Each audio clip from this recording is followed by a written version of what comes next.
All right, the second page talks about coterminal angles and reference angles, which are also related to things on the unit circle.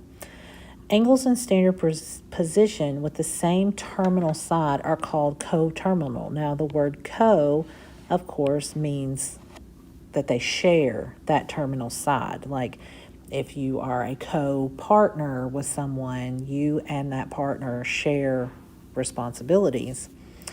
Given two coterminal angles for two coterminal angles for each given angle, one positive and one negative. So basically what this is saying that degree-wise, if you're talking about this 90-degree angle, which I know it can be hard to see what it's covering, but that's what you've got. So if you're talking about this 90-degree angle, that angle comes from here, which is also pi divided by 2, because think about that this is pi, because if you get back around here, that was 2 pi. So a 90-degree angle is pi divided by 2.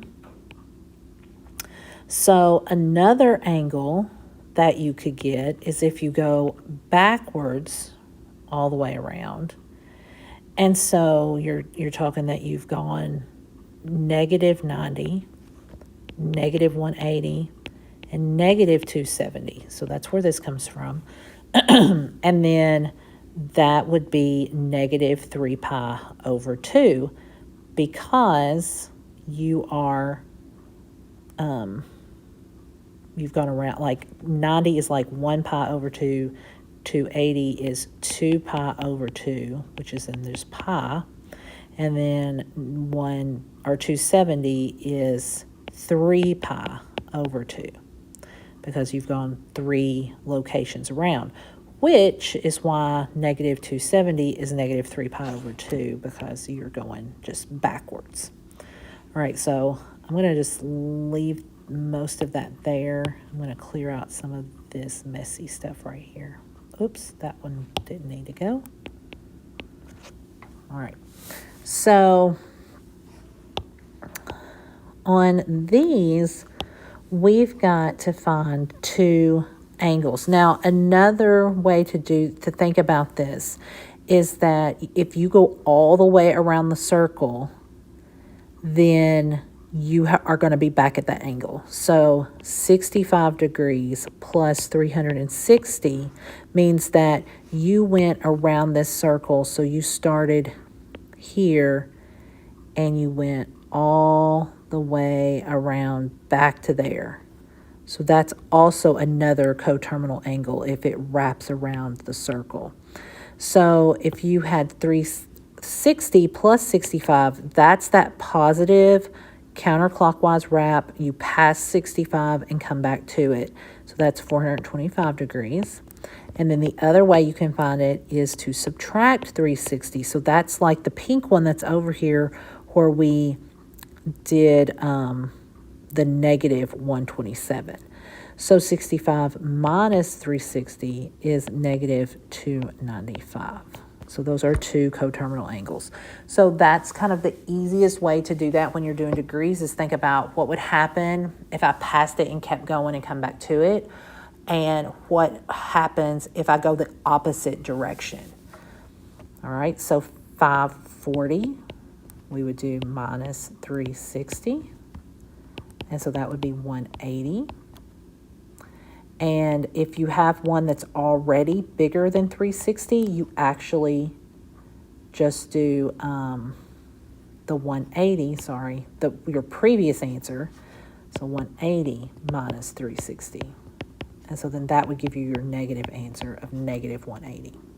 So 540 happens, I'm just going to use this again, if you go past 180 and back to it, then that's 540. I think I said 560. I meant 540. And so if you subtract just this extra part, so I'm going to erase this, but that also means I'm going to erase some of the stuff that I was writing. So if you erase the extra part of the circle, then you get to 180. Then if you go the opposite way, then you get to negative 180. So that's why the 541 is different, because you're already wrapped. So you need to subtract twice. All right, then you can also do these with radians.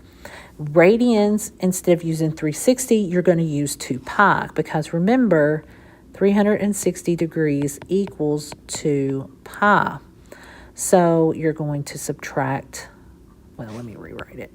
So you're going to have 13 pi over 18 plus 2 pi and 13 pi over 18 minus 2 pi.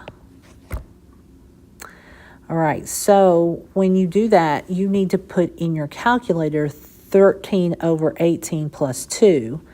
And so that will give you 49 over 18, and then put the pi back with it. Kind of treat pi like a variable. And so you're adding the numbers that are the coefficients, so to speak, and then putting the variable with it. And then when you subtract 2 pi, you're going to get negative 23, good grief, over 18, and then put the pi. So that's how you would do the radian one. So you're just going to subtract that and add that too. So 14 pi over 9, we would do 14 pi over 9 and add 2 pi. And we would do 14 pi over 9 and subtract 2 pi. So that's going to equal 32 pi over 9 when you do 14 over 9 plus 2 and add the pi back. And then negative 4 pi over 9 when you subtract 14 over 9 minus 2. So that's just a coterminal angle. It's any time that you are landing on the same terminal angle as a previous angle. Then we have reference angles, and reference angles are a little bit different. So for an angle theta, in standard form, the reference angle is the positive acute, so those are important, angle formed by the terminal side and the x-axis. So it's like the nearest x-axis that would make a positive acute angle. Sketch and find the reference angles for each angle. So in this example over here, we've made this theta angle that is about, like the first one that we looked at is about 135. And so then the reference angle is like the underside of that angle that makes the supplementary angle, if you want to think back to geometry. So what is the supplement to the original angle? That's the reference angle. So if we had 225 is, remember this is 180. So 225 is going to go past 180. We'll just say to right here. That's not perfect. We're just sketching. So the angle here that we're talking about, oh, I guess I should finish drawing this. The angle here that we're talking about is how do you get back to the nearest x-axis? So you have to go back to here. So you can't do this side because that is not acute. So you're going to do 225 minus the 180 from the flat line that we have here. And that means that the reference angle is 45 degrees. Okay, negative 310. Remember, this would be negative 360 if we made it all the way back to there. This is negative 270. So we're still starting here, and then we're going backwards to right about there. So 310, let's see if I can draw a little straighter. There we go. Something about like that. So you've gone all the way around to there. So the acute angle here is this one that is between the terminal angle and the initial angle, if you were to think about it in positive terms. So you would do negative 360, not 360, 310. Why am I having so much trouble talking about this? And then add 360 to it, because you were negative, and so you have to add it back to it because you're going the other way. So that's going to equal positive 50. Okay? In my opinion, reference angles are the hardest ones to get down because you have to think about which direction you're going in addition to which x-axis is closest. So just be careful, and if your angle is negative, then you're going to add the 360. But if your angle is positive, or it could be 180, if like it would have stopped, let's say it stopped here, and it would have been negative 200, then you would have been talking about this reference angle, and so you would have added 180. So you just have to pay attention to the direction and where the terminal side is. All right, number 16, we have 2 pi over 3. And it is recommended that for you to sketch it, you change that to degrees because it makes it easier for you to know where it's supposed to go. So if you do use what we talked about in the last video to change radians to degrees, you get 120. 120 is closer to 90 than 180, so it would go like that. So the reference angle here is this one, kind of like our original example on the left over there, where you're looking at the supplement for that. So you can do this one, you can do 180 minus the 120. So that literally, because this is 180 if you made this straight line. And so you're taking away the 120, that is the pink angle. And so that's 60 degrees. And then you can change it back to radians, which is pi over 3. If you like using radians and you understand that this is pi, and we already have the 2 pi over 3, then you can do pi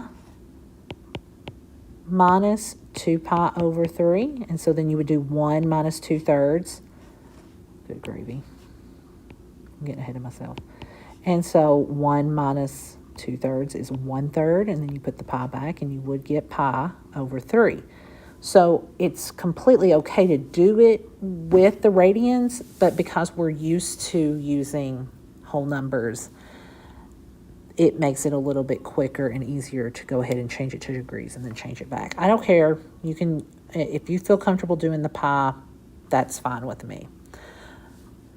All right, so then the next part is taking those trig functions that we talked about before in the trig 1 lessons and putting them with the unit circle. So if you let theta be an angle in standard form and P of xy be a point on the terminal side. So P is just a point that is xy on the terminal side of theta. So you can see that is illustrated right here. The distance from P to the origin, R, can be found by using the Pythagorean theorem. So if you have it set up like with regular x's and y's, then R squared is your angle length. So if you wanted to find the sine, so think about sine is opposite over adjacent. That should be a J. Then you are talking about theta is, where are they? I guess theta would be in here. I don't like that it's written out here on the side like that, because you're wanting opposite over, I said adjacent. It's supposed to be hypotenuse. You guys are probably like, you are crazy. hypotenuse. Let's try that again. So you are talking about opposite is y and hypotenuse is r. So y over r. Okay, let's do another one. So if we did cosine, cosine is adjacent over hypotenuse. So that is x over r. So the r is your hypotenuse. Hopefully that's making sense, that you're making a triangle with the x-axis, and that's how you get that. And then tangent is opposite over adjacent, so that would be y over x. And then for cosecant, secant, and cotangent, you can find those, or you can find the sine, cosine, tangent and do the reciprocal. So cosecant is r over y, secant is r over x, and cotangent is x over y. So you're just doing the reciprocal of the previous ones. All right, so if we look at one like 17 and we're told that the point is 5, -2, the first thing you have to find is where is that point so that you can draw your angle. So the point itself isn't what matters. It's that line that you're going to draw between the origin and that point is what you need. So 5, -2 would be, let's say right here. And then you're going to draw a line from the origin through that point, like that. That is the terminal side of an angle in standard form. So the other side is up here. And so theta is inside of those two rays or legs of that angle. Find the exact value of the trig functions of theta. So what you have to do, remember, is you use x and y in the Pythagorean theorem to find r. So you've got 5 squared plus -2 squared equals r squared. And so you have 25 plus 4 equals r squared. So then you have 29 equals r squared. So that means r is going to equal the square root of 29. 29 is a prime number, so there's nothing to simplify. X is going to equal 5, and y is going to equal -2. So you can find the sine, the cosine, the tangent, everybody, from doing that math and having this list to go from. So that makes this easier. So sine of theta,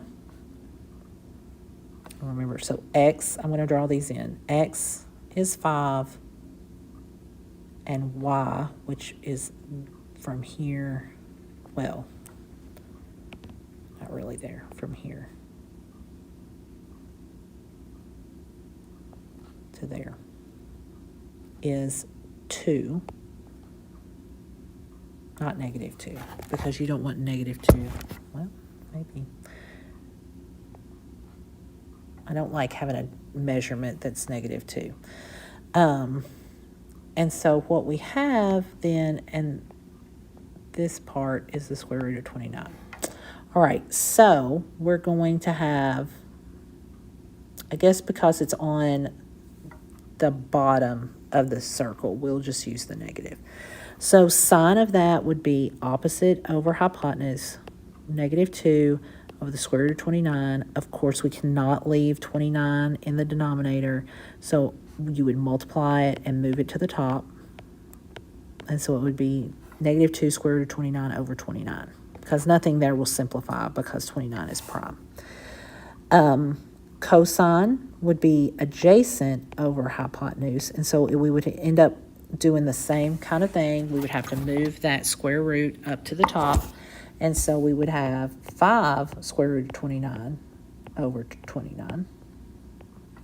And then tangent, we've just got opposite over adjacent, which is -2/5. That one's nice and easy. Sorry.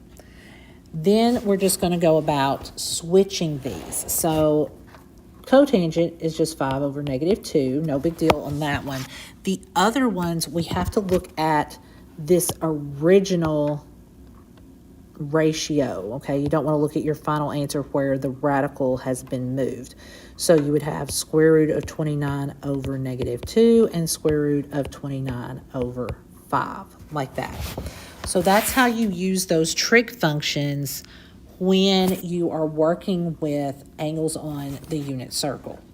So you have to use that Pythagorean theorem to get that r length, and then move from there to find out what all the trig ratios are.